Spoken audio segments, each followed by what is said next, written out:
네, 안녕하세요. 전 삼성선물의 리서치 센터를 맡고 있는 정미영이라고 합니다. 네, 오늘 제가 말씀드릴 주제는 올해 하반기 환율 전망입니다. 사실 지금 코로나 사태가 터진 지도 상당히 시간이 흘렀고 이제는 코로나 이전의 일상이 너무나 멀고도 좀 그립게 느껴지는 시점인 것 같습니다. 이 코로나는 일상뿐만 아니라 금융시장에서도 상당한 많은 변화와 변동성을 야기를 하고 있는데 외환시장도 여기서 예외는 아닐 것 같습니다. 제가 하반기 전망의 주제로 잡은 것은 이제 포스트 코로나 위상과 실물 사이라는 것을 이제 제목으로 잡고 있는데요.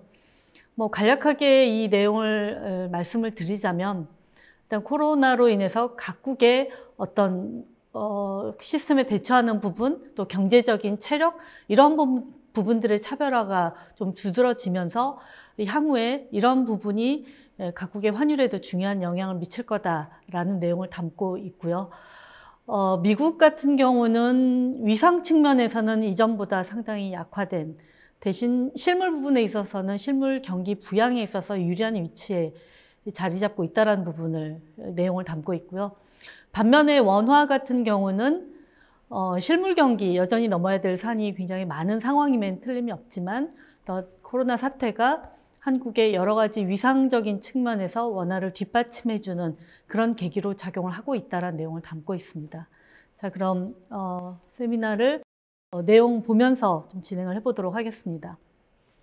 우선 상반기 환율입니다. 상반기 이 좌측 차트를 보시면은 작년에 달러 지수가 상당히 좀 안정적인 모습을 보였던 거와 달리 올해 상반기에는 이렇게 급등락을 굉장히 반복하는 모습이었습니다. 그런데 이 달러 차트는 S&P 지수와 굉장히 뚜렷한 역의 관계를 갖고 있습니다. 따라서 달러의 변동성이 매우 컸고 이것은 증시, 즉 위험자산 가격의 급등락과 굉장히 역으로 움직이는 그런 흐름을 나타냈다라고 볼 수가 있을 것 같습니다. 어쨌든 달러 지수는 3월에 고점을 찍었다가 현재는 다시 좀 하락 추세를 완만하게 나타내고 있는 상황입니다. 오른쪽 차트를 보시면 주요 통화들의 상반기의 미 달러 대비 절상률입니다. 대부분의 통화들이 달러에 대해서 하락을 하고 있죠. 그런데 이제 주요 선진국 통화들은 사실 달러에 대해서 보합권이나 약보합권 정도로 요약을 해볼 수가 있을 것 같습니다. 달러 지수 기준으로는 0.5% 정도 작년 말 대비 상승을 했고요. 하지만 차트 오른쪽으로 가보시면 끝에서부터 브라질, 남아공, 멕시코, 러시아 이런 나라들이 하위권에 굉장히 큰 폭의 환율 낙폭을 기록하고 있는 것을 보실 수가 있을 것 같습니다. 그리고 코로나 사태로 인해서 어느 한 군데 좀 성한 나라는 없지만 신흥국들이 그만큼 의료나 경제적인 측면에서 타격이 더 컸고 이런 부분들이 신흥 통화들의 약세 압력으로 나타났다라고 볼 수가 있을 것 같습니다. 원화는 3.75% 정도 하락을 했으니까 그래도 주요 통화 대비로는 나름대로 선방했다 이렇게 평가를 해볼 수가 있을 것 같습니다. 원화의 추이를 조금 더 따로 떼서 보시면요. 저희 원래 당초 올해 전망치 상단은 한 1250원 정도였는데 이 1250원이 결국 코로나로 인해서 뚫렸습니다. 시간을 따져보니까 10년 만에 1250원이 돌파가 되면서 한때 이제 1296원까지 급등하는 모습을 보였었죠.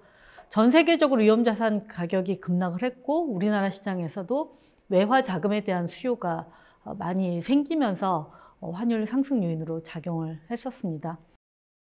외국인이 주식을 3월에만 11조 5조 정도 매도를 하면서 달러 수요 요인으로 작용을 하기도 했는데 이번에 이제 환율 급등 상황을 보면서 저희가 과거와는 상당히 좀 다른 형태의 모습을 나타냈다.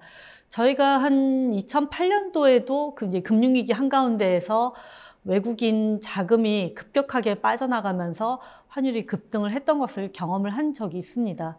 그래서 지금도 그때와 굉장히 유사한 상황이 아니냐라는 인식을 많이 했고 그만큼 좀 환율 급등세가 일시적으로 가팔랐던 것도 사실입니다.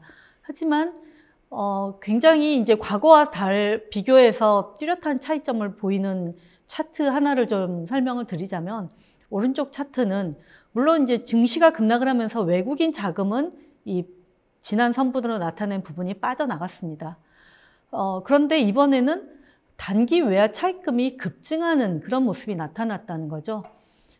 국내에서 이제 외화 차입금 비율은 금융위기 이후로 굉장히 안정적으로 관리를 해왔기 때문에 외화 차입금 수준 자체가 큰 부담이 되는 건 아니었지만 글로벌 신형 경색 조짐이 일어나면서 국내 시장에서도 외화 자금 조달하기가 어려워졌는데 이때 과거와는 달리 좀 외화 자금 수요가 새로운 형태의 외화 자금 수요가 등장을 했고 그것과 제일 밀접하게 관련이 있었던 항목을 꼽으라고 하면 이제 해외 지수형 ELS, 해외 투자가 워낙 이제 광범위하게 이루어지고 있고 ELS 투자에서도 해외 지수가 기초 자산인 경우가 많은데 그거 관련해서 손실이 커지면서 이제 그 ELS와 관련된 해지와 관련된 달러 수요가 일시적으로 급증하는 모습이 실제로 단기 외화 차입금을 많이 늘리는 모습으로 나타났고 여기서 일부 외화 실질적으로 달러를 사는 수요까지 연결이 되면서 환율이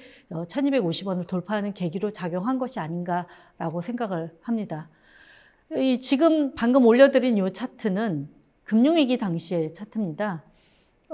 제가 이렇게 비교를 하는 이유는 금융위기 당시는 우리가 단기 외화 차입금이 굉장히 많았었고 그 외화 차입금을 만기가 돌아올 때 그게 만기 연장이 안 됐다는 거죠. 외국계 은행들이 단기 차입금을 만기 연장을 안 해주면서 국내에서 외화 차입금이 엄청나게 우리가 외국인들이 빌려줬던 돈을 가지고 나가는 흐름이었었고 이게 이제 소위 국내 외환시장의 달러 유동성이 말라가는 그런 게 굉장히 큰 영향을 주면서 환율이 오랜 기간 불안정하고 상승하는 모습을 나타냈다면 이 오른쪽에 있는 부분, 최근의 상황은 국내 전반적인 외환 수급 상황은 사실 커다란 문제는 없었지만 일시적으로 해외 투자 관련된 달러 수요가 한꺼번에 몰리면서 좀 나타났던 현상이다. 이렇게 판단을 하고 있습니다.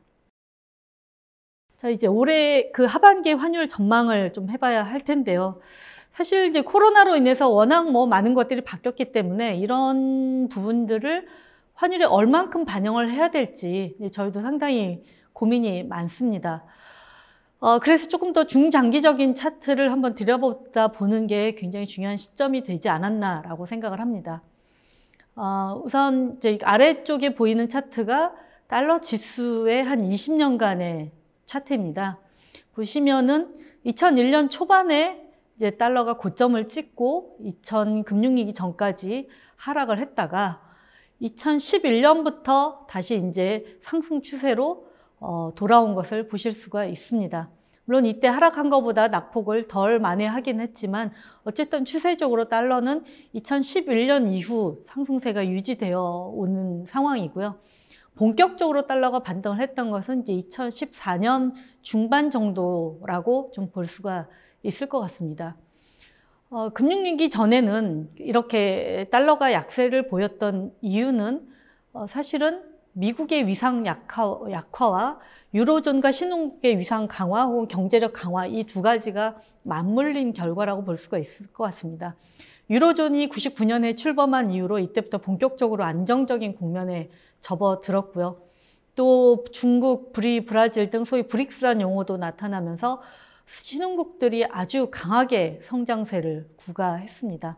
반면에 미국은 성장률도 정체가 됐고 또 미국이 쌍둥이 적자, 재정수지와 경상수지가 모두 적자폭이 커지는 이런 쌍둥이 적자 상황이 달러 위상을 낮추면서 이 부분이 결합이 된 것들이 결국은 달러와의 가파른 하락으로 나타났던 국면으로 해석을 해볼 수가 있습니다. 반면에 2014년 이후의 달러의 본격적인 상승은 결국은 미국 경기가 상대적으로 좋았다라는 것을 가장 큰 달러가 강세를 보였던 이유로 말씀을 드릴 수가 있을 것 같습니다. 미국이 이제 금융위기로부터 경기 정상화를 다른 선진국보다 가장 빨리 해낼 수 있었고요. 여기에는 셰일가스 혁명 등 여러 가지 요인, IT 등이 작용을 했을 것으로 생각이 되는데 이런 상대적인 우위를 바탕으로 인해서 다른 선진국들이 진입하지 못한 양적 완화 축소가 가능한 그런 상황으로 전개가 됐습니다. 여기에다가 2015년에 중국의 금융위기를 겪기도 했었고요. 그만큼 이제 중국이 흔들리는 모습을 봤다라는 점. 또 2018년 이후로는 트럼프의 그 감세 정책과 미중 갈등 격화 이런 부분들까지 가세하면서 달러 주요 선진국 혹은 신흥국 대비로도 모두 강세 흐름을 유지해 왔습니다. 근데 이제 이렇게 뭔가 큰 그림이 바뀐 상황에서 달러가 지난 몇 년간 가졌던 그런 강세 우위의 환경을 유지하면서 달러 강세가 뒷받침될 수 있을 것인가, 이 부분이 굉장히 중요한 포인트가 될 것 같습니다. 일단 경제적인 측면에서는 소위 지금은 경제가 좋다 나쁘다의 상황보다도 얼마나 경제를 끌어올릴 수 있는 정책적인 여력이 있느냐로 좀 판단하는 그런 상황으로 바뀌었다라고 보는데, 그런 관점에서 봤을 때는 G2, 즉 미국과 중국이 상대적으로 가장 유리한 국면이다라고 보고 있고요. 유로존은 여전히 그런 부분에 있어서는 좀 합의된 그 정책적인 추진이 어렵다라는 측면에서 유로존이 상대적으로 더 불리한 그런 입장에 처해 있다고 볼 수가 있을 것 같습니다. 그렇다면 어떤 경제적인 구조 측면에서는 그래도 미국의 상대적인 우위는 유지가 될 수 있다라고 좀 생각을 해볼 수가 있습니다. 미국은 지금 뭐 대규모 재정 지출을 하고, 이 지출 이후에는 그래서 이제 경제가 지금 무너진 이런 부분을 메우는 데 집중을 하고 있고, 이 부분이 어느 정도 안정화되면 그 다음에는 강력한 성장을 위해서 인프라 투자 정책을 꾀하고 있습니다. 그리고 뭐 이것을 꾀하는 데 있어서는 사실은 지금 이미 재정 적자가 많은 상황에서 더 많은 재정을 투입을 해야 되는 게 상당히 리스키한 선택이 될 수 있지만, 이 코로나 사태가 각국이 모두가 어려운 상황에 처한 그런 여건 속에서 중앙은행의 역할, 또 정부의 역할을 바꿔놨기 때문에 그런 측면에서는 다른 선진국 대비 미국이 상대적으로 우위에 있다라고 판단을 하고 있습니다. 즉 정부가 재정 지출을 적극적으로 하려고 하면 결국은 채권 발행을 많이 해야 되는데, 그렇게 채권 발행을 많이 하면 일단은 재정 건전성이 뭐 중장기적으로 문제가 될 수도 있지만, 즉각적으로 채권 발행 금리가 높아지면서 경기 부양 효과를 오히려 상쇄시켜버리는 그런 구축 효과가 가장 큰 우려가 되는 부분입니다. 근데 미국은 지금 연준이 나서서 우리가 금리가 올라가지 않도록 무제한 양적 완화를 할 테니 마음 놓고 성장 쪽에 정책에 집중을 해라 라고 요구를 하고 있는 상황입니다. 그래서 결국은 이제 연준이 아주 든든한 뒷배경으로 자리를 하면서 향후에 지금의 경기가 무너진 부분을 빨리 복구를 하고, 그 다음에 이제 성장 정책 쪽으로 나가는 그런 방향 자체에 이견이 없는 상황이기 때문에 그런 점에서 상대적인 우위를 점하고 있다고 볼 수가 있을 것 같습니다. 중국도 뭐 시스템적인 측면에서는 소위 중앙은행과 정부의 이견이 있을 수 없고요. 여기에다가 중국은 새로운 산업과 내수 부양 쪽에 포커스를 맞춰서 좀 한 방향으로 나아가고 있기 때문에 중국 역시 다른 나라에 비해서는 가장 좀 경기를 정상화시키는 데 유리한 입장에 처해 있다고 생각을 해볼 수가 있겠습니다. 반면에 이제 유로존은 소위 공동 채권 발행, 재정이 분리가 된 이 여건 하에서 유로존이 공동으로 뭔가 대응할 수 있는 데는 여전히 근본적인 한계가 있을 수밖에 없는데, 이번에 그래도 긍정적으로 독일과 프랑스가 나서서 공동 채권 발행에 1차적인 합의를 이루면서 시장 생각보다 좀 우려하는 그런 요인을 감소시킨 것은 맞습니다. 그렇긴 하지만 일단은 그 경기를 메꾸는데 공동 채권을 발행하는 것까지는 아직 100% 합의는 이루어지지 않고 하반기에 실제 합의가 되고 진행될 가능성이 높다고 하더라도, 그럼 그 다음에 어떻게 성장률을 끌어올릴 것이냐, 이런 부분에 있어서 다시 재정을 어떻게 쓸지에 대한 그 문제점, 서로 의견이 갈리는 그런 상황에 처해 있을 수가 있기 때문에 그런 점에서 어떤 성장 동력을 부여하는 데서는 유로존이 미국보다는 훨씬 불리한 입장에 있는 것이 아닌가라고 생각을 합니다. 그렇다면 이것 때문에 달러가 계속 강세를 갈 것이냐. 근데 이제 또 하나 고민을 해봐야 되는 부분이 있습니다. 세계 경제 구조가 바뀌는 거죠. 사실 코로나가 있든 없든 계속 지속되었을 변화는 세계화의 축소라고 할 수가 있습니다. 이제 2000년대 초반 이후 세계화가 엄청나게 발달을 했다가 금융위기는 그것을 되돌리는 계기가 됐고요. 이게 트럼프 정부 들어서면서 더욱더 가속화가 되고 있고, 이 코로나란 변수가 이것을 더욱더 명확하게 또 가속화시키는 역할을 하고 있습니다. 그래서 세계화가 축소가 되고 경제가 그렇다고 해서 각자 도생을 하기에는 또 한계가 있으니 각각의 경제 블록화, 아시아권, 유럽권, 남미권 이런 경제 블록화를 꾀하는 그런 움직임 쪽으로 소위 쪼개지는 흐름이 나타날 수밖에 없습니다. 그 다음에 이제 중동 지역의 그 달러 결제가 페트로달러의 영향력을 유지한 페트로달러라고 이렇게 설명을 하는데, 그러면서 달러의 기축통화로서 역할을 더더욱 뒷받침해준 중요한 변수로 생각을 하고 있는데, 이제 원유 시장에서 오펙의 영향력도 약해지고 있고, 미국과 러시아 이런 데의 원유 생산이 굉장히 늘어나면서 페트로달러의 영향력이 약화된 부분, 또 미국이 자국 제조업을 살리는 그런 쪽에 초점을 더욱더 가세를 하면서, 결국은 그 말은 그동안 미국이 전 세계 물건을 사주고 그렇게 해서 지출한 달러가 다시 미국으로 미국 채권을 매입해주는 그런 선순환의 구조로서의 달러가 기축통화로서의 역할을 해왔다면, 이제 미국이 자국 생산을 늘리는 그런 역할을 하게 되면 그런 쪽으로 정책의 방향을 틀고 있기 때문에 그런 부분이 미국의 수입을 줄이고 경상적자를 감소시키는, 결국은 글로벌 시장에서 달러의 결제 파워를 약화시키는 그런 쪽으로 나아가고 있다고 생각을 합니다. 반면에 중국은 이제 소비력을 굉장히 늘리려는 쪽의 정책을 집중시키고 있는데, 이러한 전략은 이제 중국의 소득 수준이 높아진 부분도 있지만 결국 글로벌 경제에서 더더욱 높은 위상을 차지하기 위해서는 강력한 세계 물건을 사주는 국가가 되어야 되는 그런 명제를 중국으로는 갖고 있기도 합니다. 결국 소위 이제 미국 달러의 결제 통화로서의 위치는 약화가 되고, 반면에 중국은 그러한 글로벌 그 소비 시장에서의 파워가 커지는 이런 트렌드 자체는 달러의 위상을 이전만 못하게 해줄 수 있는 그런 변화라고 생각을 하고 있고요. 또 코로나 자체가 변화시킨 것 중에 하나가 소위 미국에 대한 신뢰를 상당히 약하게 만들었다라는 부분을 간과할 수는 없을 것 같습니다. 물론 미국만의 문제는 아니고 사실 선진국들 전체 시스템이 얼마나 취약한지를 드러낸 중요한 사건이었다라고 볼 수 있을 것 같긴 한데, 지금 최근에 코로나 진행 상황을 보면 미국이 이제 오히려 유럽보다는 더 굉장히 이 위기를 위기를 돌파하는 능력에 있어서의 의구심을 시장에 충분히 좀 주고 있는 상황이라고 생각을 합니다.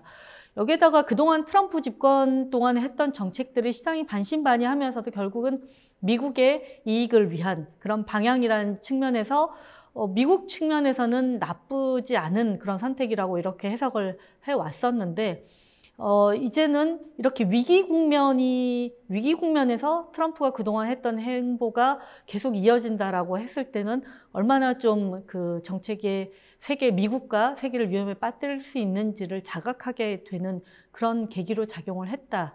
또 트럼프 재선 가능성이 떨어지는 부분, 이런 부분들이 전체적으로 봤을 때는 기축통화로서 달러의 지위를 상당히 의문시하게 하는 그런 변수로 작용을 하고 있는 그런 상황이라고 판단을 하고 있습니다. 그래서 어떻게 보면은 실물 경기를 살릴 수 있는 뭔가 정책적인 여력, 뒷받침 이런 측면에서는 미국이 우위에 있을지 모르지만, 기축통화로서의 달러의 시위는 시장에서 계속 의구심을 가지고 지켜볼 수밖에 없는 상황으로 바뀌었다라는 것이 이제 향후에 외환시장에서 반영할 수 있는 그런 부분이라고 생각을 합니다.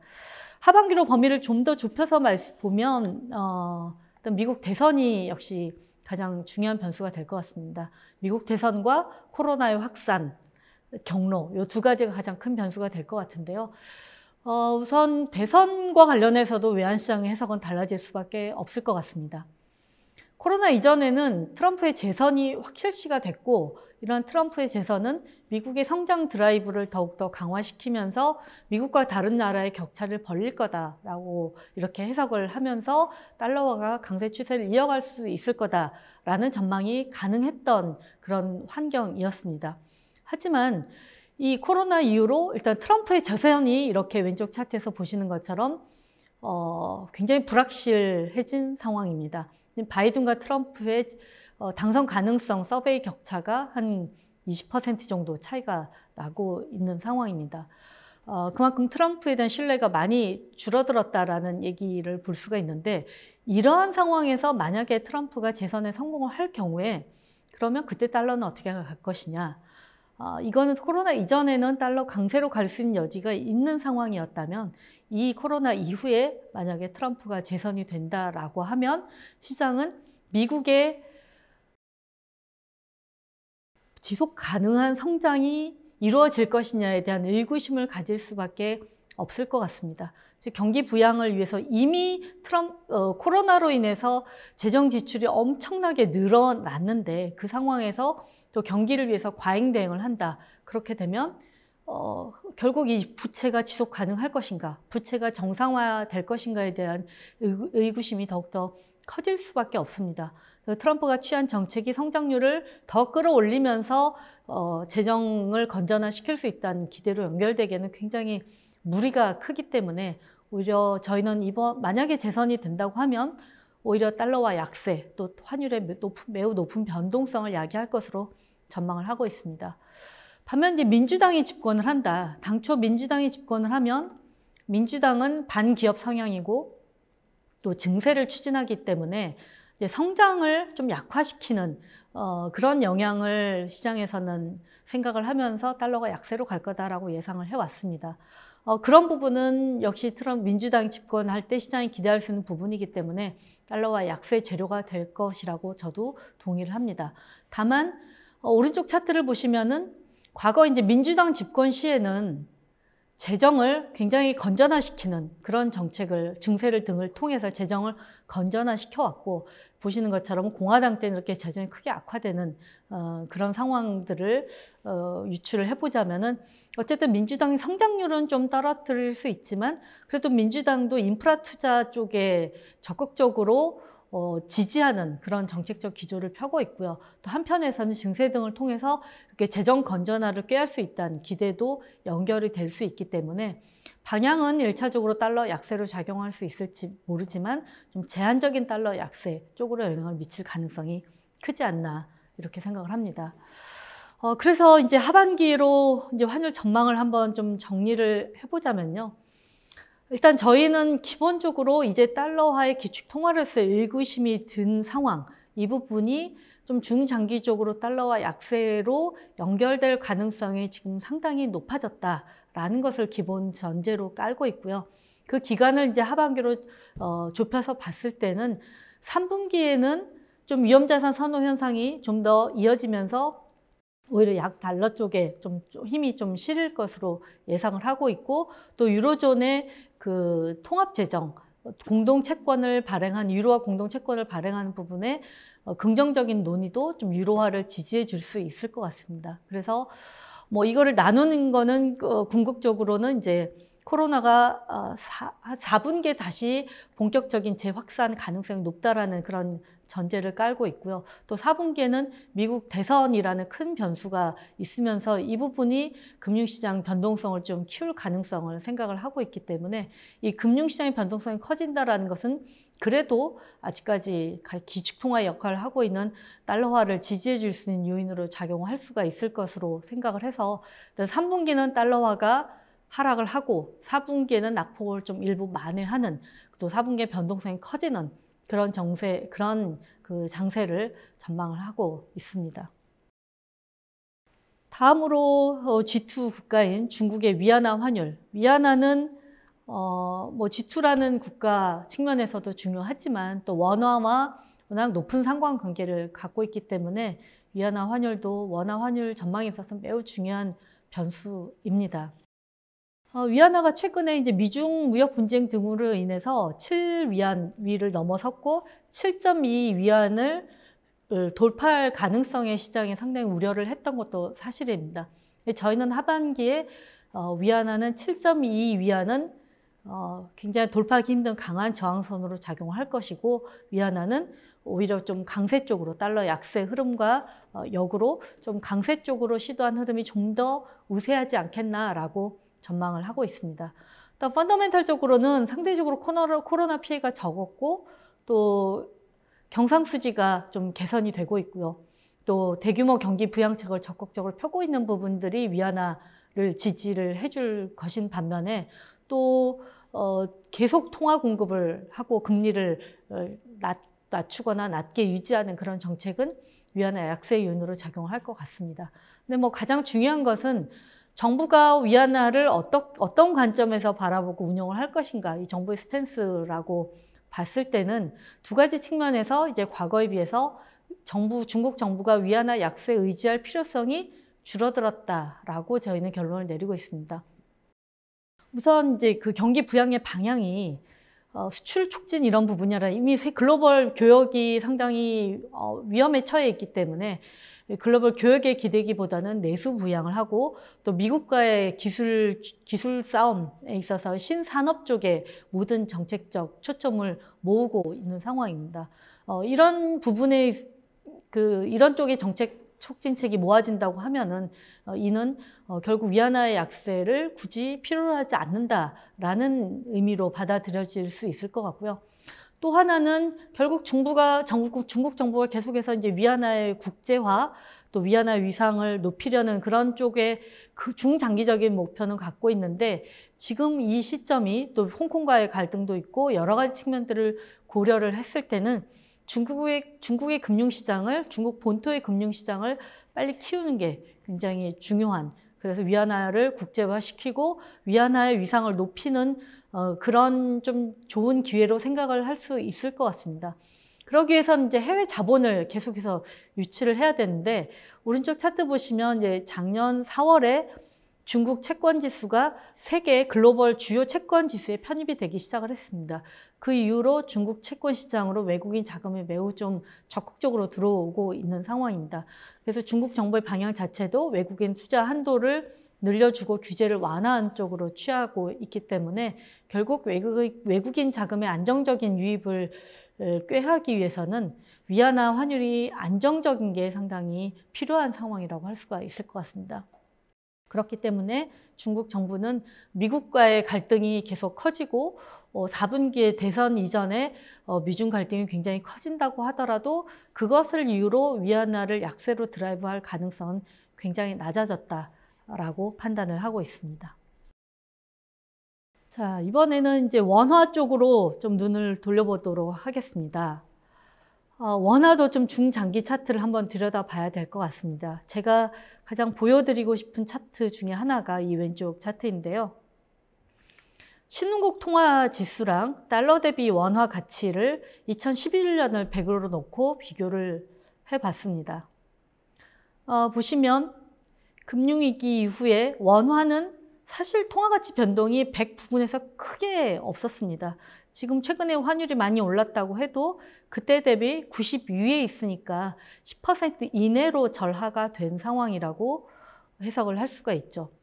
반면에 신흥국 통화지수를 보면 금융위기 이후에 거의 지금 반토막이 난 상황입니다.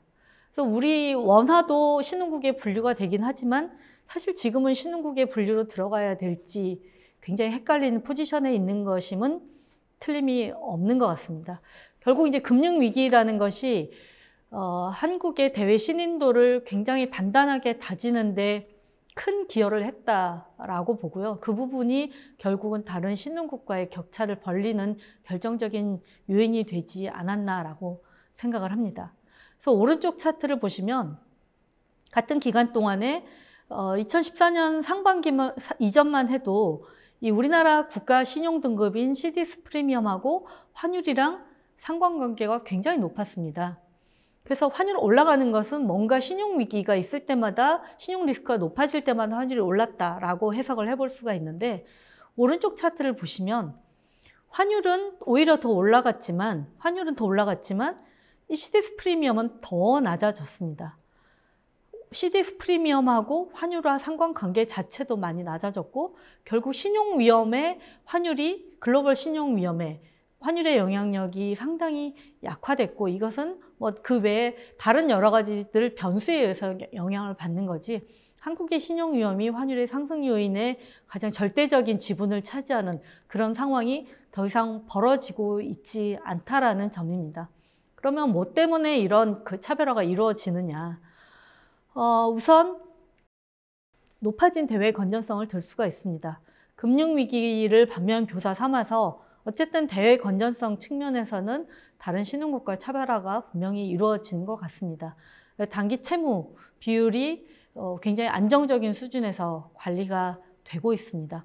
근데 이거보다 더 좀 중요한 변화라고 제가 보는 것 중에 하나는, 이 금융위기 이후에 우리나라는 2014년을 기점으로 해서 순대외 자산국으로 바뀌었습니다. 이제 외국인이 우리나라에 투자하고 있는 돈보다 우리가 해외에 투자한 돈이 더 많아졌다라는 얘기입니다. 아무리 대건전성이 좋다고 하더라도 외국인 자금에 일방적으로 의존하는 시장에서는 외국인 자금 빠져나가면 우리가 그만큼 휘청거릴 수밖에 없습니다. 근데 우리의 해외 자본이 많아졌다. 이 말은 외국인이 자본을 빠져나가더라도 우리가 해외에서 가지고 들어올 이 자산이 그만큼 존재하고 있다는 의미이기 때문에 이 순자산 보유국으로 전환하는 것 자체가 이 대외 건전성을 더욱더 뚜렷하게 그 효과를 배가시키는 굉장히 든든한 버팀목이 되고 있다라고 생각을 합니다.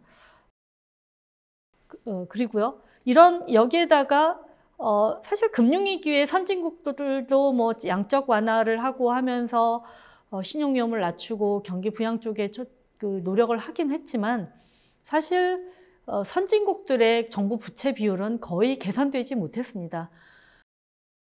금리를 많이 낮췄고요. 그러면서 이제 그걸로 인해서 성장이 제자리로 돌아오기를 기다렸지만 성장이 계속 낮은 수준에 머물렀기 때문에 결국 정부 부채가 전혀 줄지 않은 상황이라고 보시면 되겠습니다.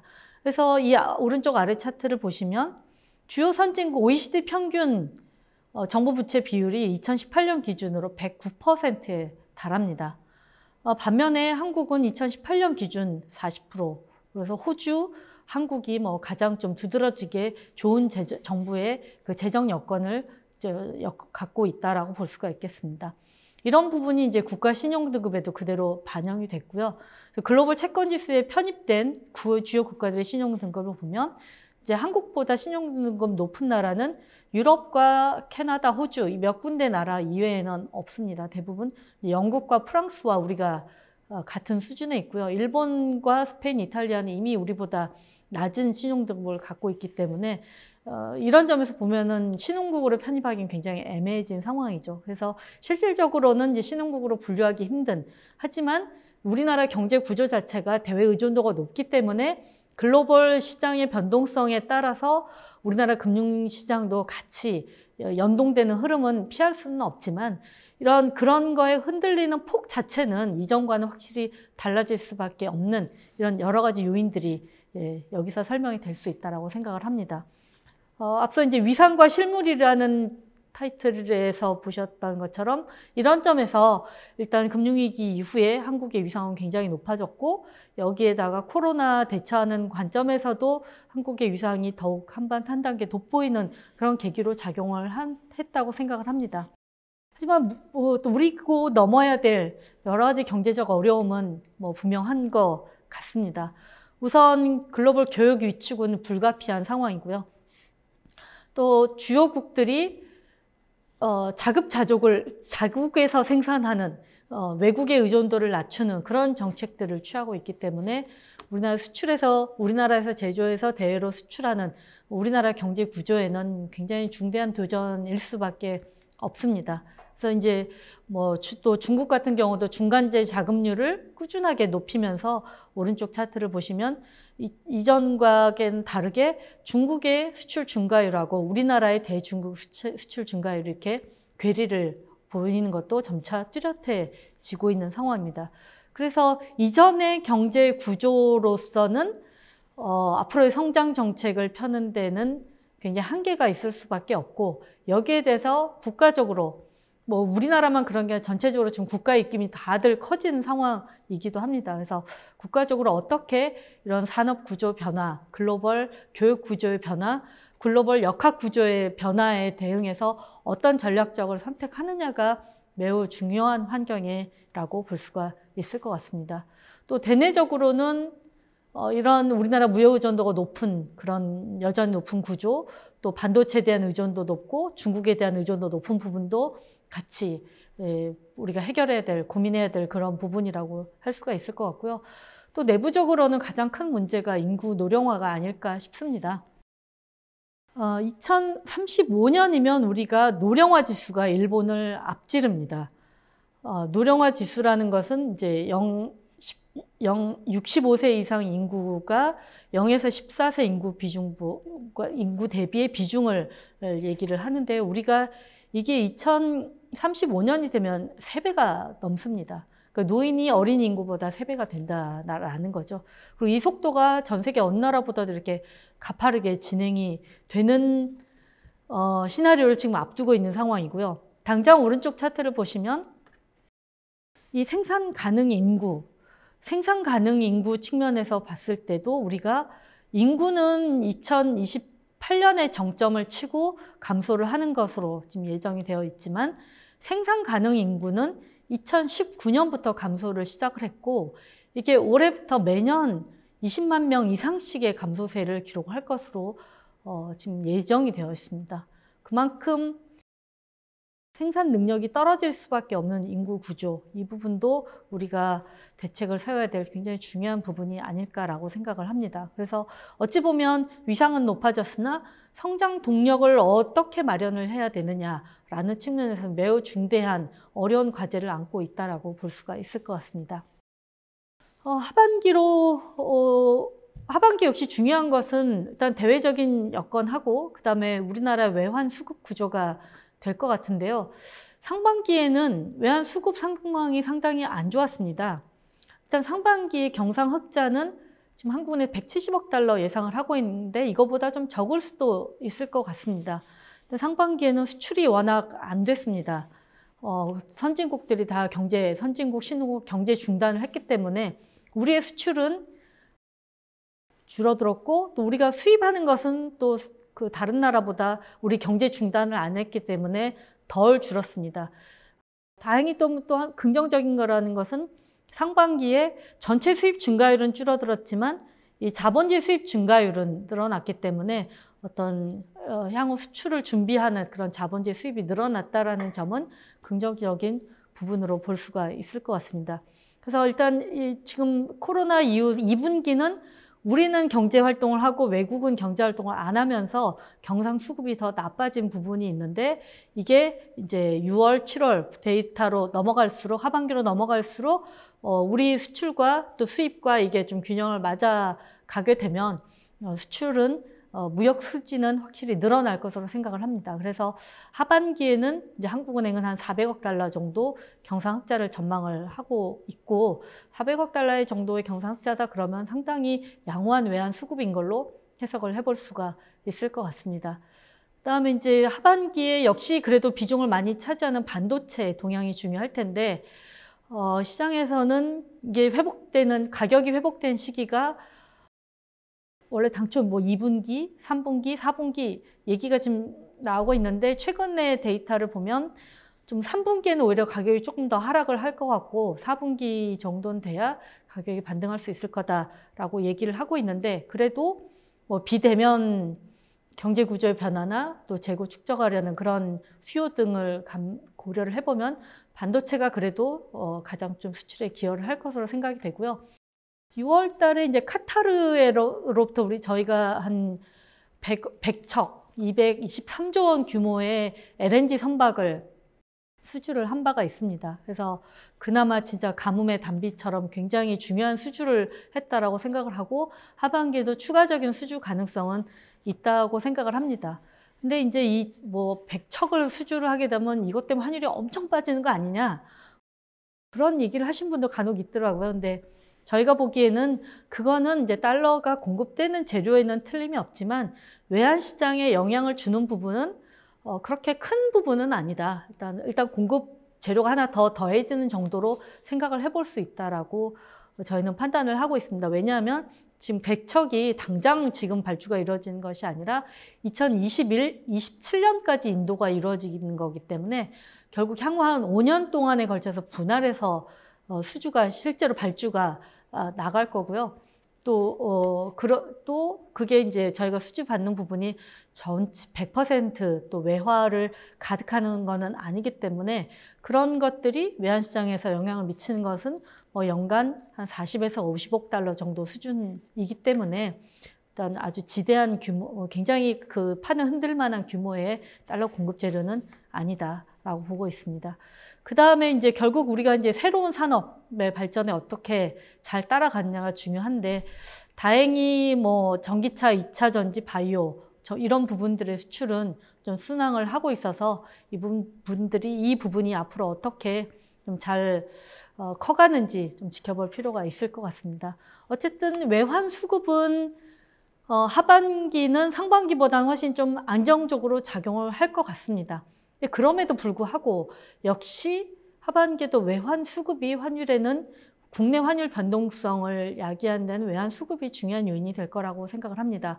일단 3월 달에 외화 자금 시장, 달러의 조달 수요가 외환 시장에 좀 큰 환율 급등에 영향을 미쳤었는데 이 부분이 재현될 가능성은 저희는 굉장히 낮다고 보고 있습니다. 물론 하반기에도 지금은 증시가 굉장히 잘 나가고 있지만 다시 또 변동성이 커질 가능성도 얼마 전 정도 있습니다. 하지만 그렇다고 하더라도, 그런 상황이 재현된다고 하더라도 일단 한미 통화 수합 쪽에서 그 자금 공급이 아직도 한 400억 달러 정도 더 남아 있는 상황이고요. 또 2분기에 국내 금융기관과 기업들이 외화 채권 발행을 굉장히 적극적으로 잘 했습니다. 그래서 딱히 이제 외화 자금 시장이 불안이 재현될 가능성은 굉장히 낮아졌다라고 생각을 하고, 외환 수급은 다만 경상 흑자가 늘어난다고 하더라도 또 반대쪽에서는 해외 투자로 나가는 돈이 꾸준히 대기가 되어 있습니다.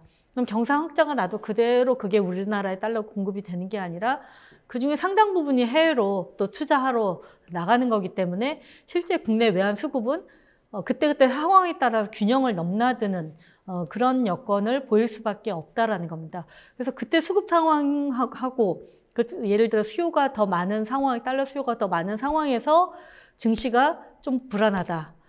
그래 버리면 이제 환율의 조금 상승이 좀 가파르게 나타날 수 있고요.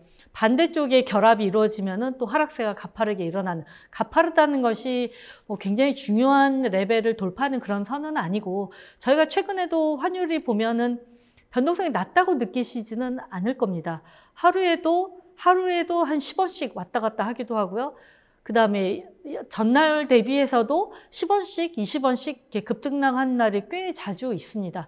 이런 정도의 변동성. 그래서 제가 그 표현을 동중정이라고 했습니다. 기본적으로 환율이 지금의 움직이는 변화, 큰 레인지를 벗어날 가능성은 낮다라고 생각을 하는데, 이 레인지 안에서 수급과 변수가 어떻게 결합됐냐에 따라서 체감하는 변동성은 상당히 높게 나타날 수가 있다라는 거죠. 그러면 해외 투자는 어디서 그렇게 많이 이루어지냐? 물론 이제 사실 국내에 투자하려고 해도 이제 우리도 0%대 금리니까 국내 자산으로 투자해서 수익을 올리기가 굉장히 어렵지 않습니까? 그래서 해외 투자는 그래서 불가피한 측면이 계속해서 존재할 것 같고요. 여기에다가 가장 큰 해외 투자 주체인 국민연금이 해외 자산 배분 계획을 발표를 했는데 이전보다 해외 투자 비중을 더 늘렸습니다. 이전에 50%를 목표로 했는데 이제 2025년까지 55%로 올렸습니다. 그래서 저희가 그냥 대충 추산을 해보면 국민연금 한 곳에서만 나온 해외 투자 증가분이 2020년에 한 65조 원, 21년에 58조 원. 근데 그럼 이걸 달러로 환산하면 500억 달러가 넘는데 이게 다 수요로 발생하냐? 그거는 아니고, 이건 이제 운용 수익을 포함해서 자산이 늘어나는 것을 감안을 한 거기 때문에 예상 운용 수익까지 다 감안을 해서 추정을 해보면 매년 어쨌든 25년까지 국민연금에서 300에서 400억 달러 정도의 외화 수요가 발생을 할 것으로 생각을 합니다. 그래서 이 외에도 다른 민간의 해외 투자, 다른 연기금의 해외 투자도 꾸준하게 일어날 수가 있기 때문에 환율이 좀 많이 하락할 때마다 그때마다 이 해외 투자 수요가 적극적으로 들어오면서 환율을 지지해주는 그런 구조 자체는 앞으로도 계속 유지가 될 것으로 생각을 합니다. 그래서 지금까지 말씀드린 부분 좀 결론에서 환율 전망을 말씀드리자면 일단 대외적으로는 그 중앙은행과 정부의 그 성장 정책 이런 것들에 대한 기대가 그래서 3분기까지에는 위험 자산에 긍정적인 변수로 영향을 미칠 가능성이 저희는 높다고 판단하고 있고요. 하지만 4분기로 갈수록 미국 대선 또 코로나 재확산 우려 이런 부분들이 변동성을 높이지 않을까라고 생각을 하고 또 글로벌 달러는 이런 부분과 결합을 하면서 3분기에는 달러와 하락, 4분기에는 달러와의 반등 그런 큰 그림 하에 원화 같은 경우도 그런 재료들이 또 한국 외환 수급이 상반기보다는 더 여유가 있어졌기 때문에 그런 변수를 반영하는 환율의 레인지가 상반기보다는 조금 내려오는 쪽에 무게를 두고 있습니다. 그렇다고는 하지만 이 1150원의 지지선은 여전히 하반기에는 굉장히 단단할 것으로 예상을 해서요. 저희는 3분기에 환율은 원화 강세, 환율 하락 쪽에 좀 무게가 실리고 4분기에는 글로벌 시장을 반영하면서 환율이 반등하는 그런 쪽으로 지금 전망을 하고 있고요.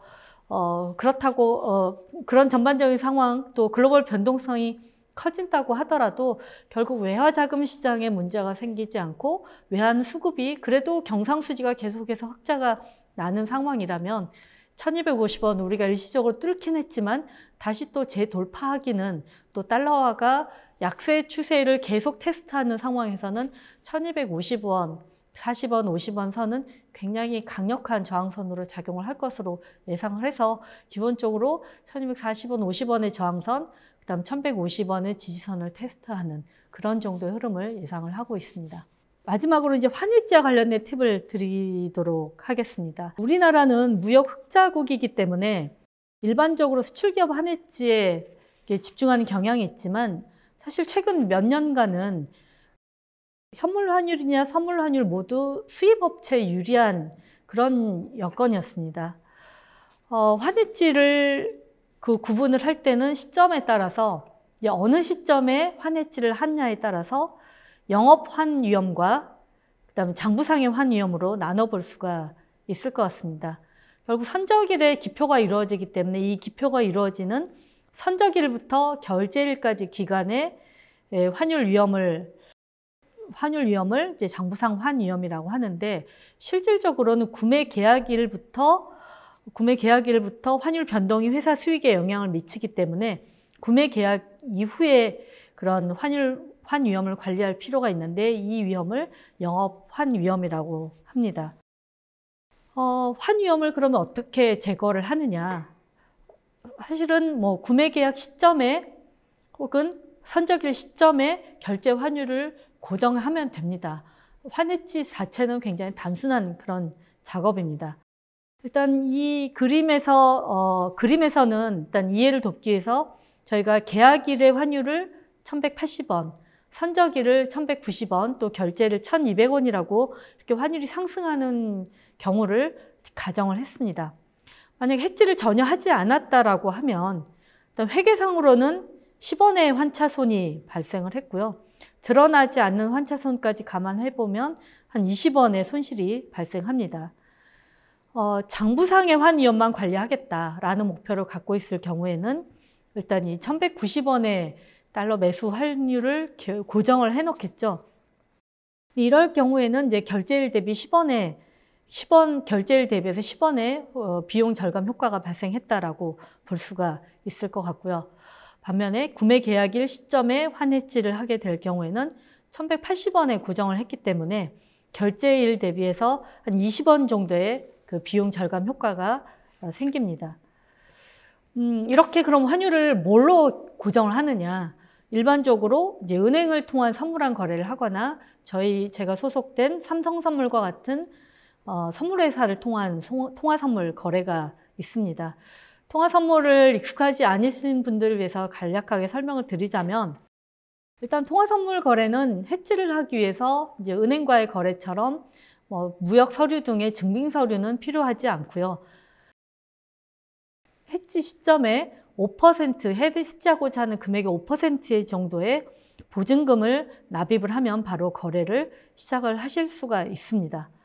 그리고 또 이 외환 통화 선물 시장은 일반 개인들이 아니라 시중은행, 또 외국인, 보험사, 투자 금융기관들도 다 참여하는 그런 시장입니다. 그렇기 때문에 그런 시장 참여자들이 모여서 거래를 하기 때문에 소위 은행 간 거래 환율과 동일한 소위 매매 기준율로 실제 거래가 이루어지고 있는 시장이기 때문에 물론 거래 수수료를 만불당 한 1,550원 정도 지불을 하긴 해야 되지만 거래 환율 기준으로 거래를 하실 수가 있기 때문에 비용 측면에서도 유리한 부분을 갖고 있습니다.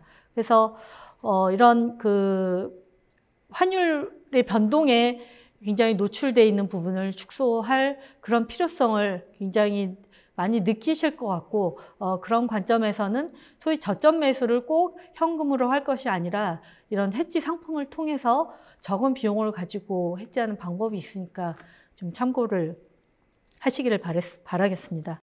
자, 오늘은 이제 환율 전망이라는 주제로 말씀을 드렸습니다. 하지만 환율을 정확하게 전망하는 것이 불가능의 영역이라는 것은 아마 잘 알고 계실 겁니다. 그래서 환율의 틀을 잘 이해하고 관심을 가져주는 것도 굉장히 중요할 것 같고요. 또 한편에서는 기본적으로 기업의 환 위험을 잘 관리하는 임무 역시 결코 소홀해서는 안 되는 부분이 아닐까라고 그 부분을 좀 강조를 해드리고 싶습니다. 이상으로 제 발표 내용은 마치겠고요. 긴 시간 저의 내용을 경청해 주셔서 감사합니다.